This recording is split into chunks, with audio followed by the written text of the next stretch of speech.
Hi folks, welcome to the channel. This is Mike Shapiro, drumming for health and prosperity.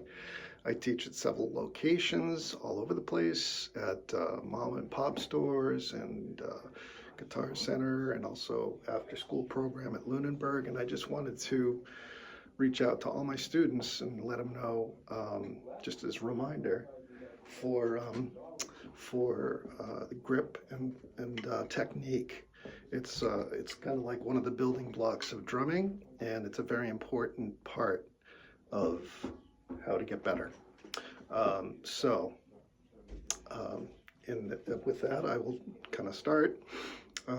You want to be holding your sticks. This is very key. So you want to have the thumb in line with the stick, so that it's about 2/3 of the way up the stick. There's a nice sweet spot, like a balance point, what you can utilize that to get a lot of rebound, save a lot of energy, and help yourself to be more even when you're playing. So your thumb is in line with the stick.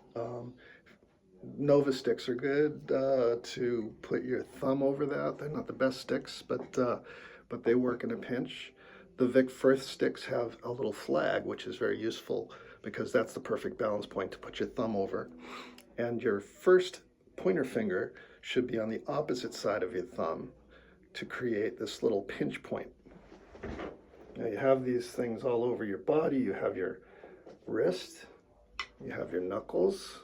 These are all fulcrums where it's like a turning point in a catapult. You see those catapults, they launch things.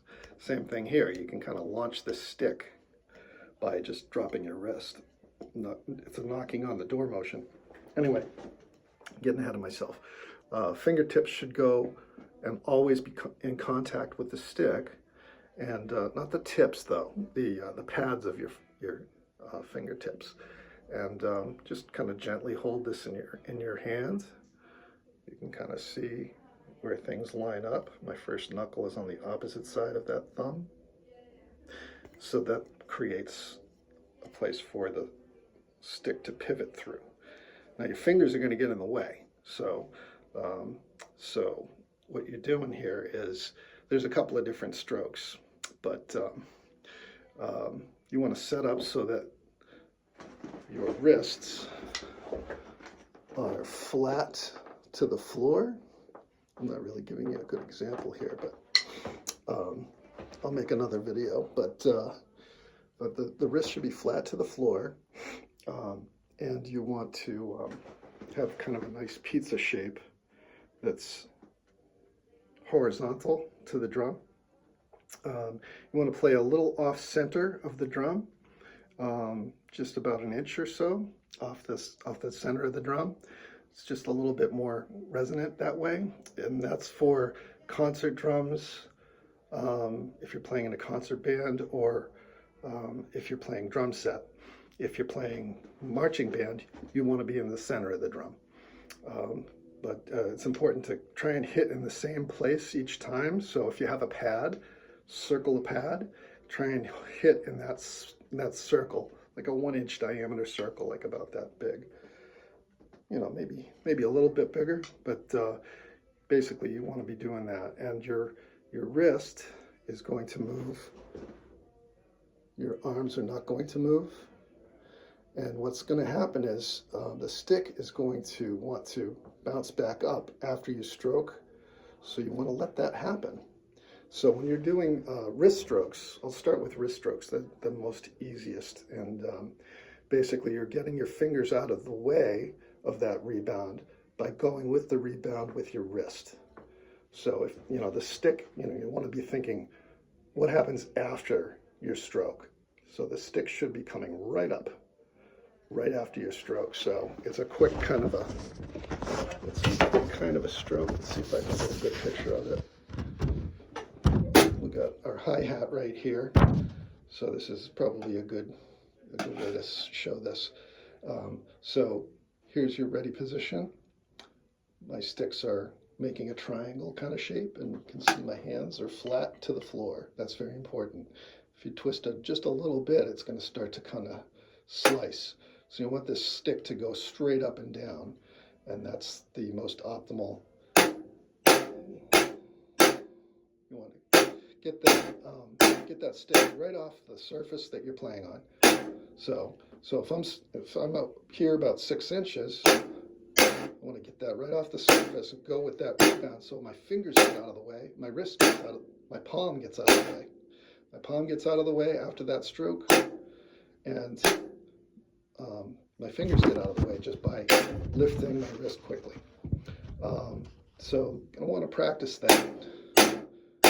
I usually start with 8 strokes for each hand twice and alternating each time. So that looks kind of like this. It's called 8 on a hand. 4, 5, 6, 7, switch. 2, 3, 4, 5, 6, 7, switch. 2, 3, 4, 5, 6, 7, switch. 2, 3, 4, 5, 6, 7. There we go. So that's 8 on a hand. Then you can, basically use both. That's called a double stop if you're hitting at the same time. So that'll practice your stroke. So that's kind of the nuts and bolts right there of wrist strokes. And we'll be getting into that a little bit more. Also, the fingers are important to involve in the stroke too, but we'll go over that in another video. But start there. That's a great place to start. And if you're getting your strokes really well and nice and evenly, the space in between the time is important. You want to be using what's called as a metronome, which is a measure of beats per minute, and you can speed it up or slow it down.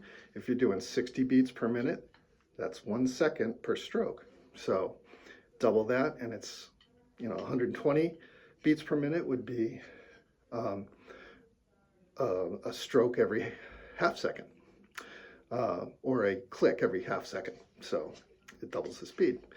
So that's kind of a basic rundown of technique.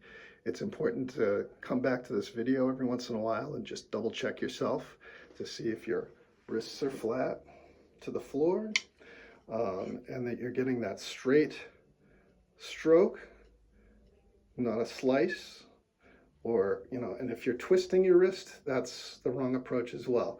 You want to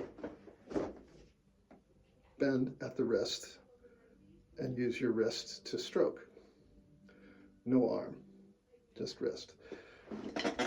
Arm comes later. So thanks for watching, and I hope this was instructive and helpful. And please leave comments if you want. Like and subscribe. It's a really useful tool here. I'm going to be putting up other things, and I hope you like this video. Have a great day.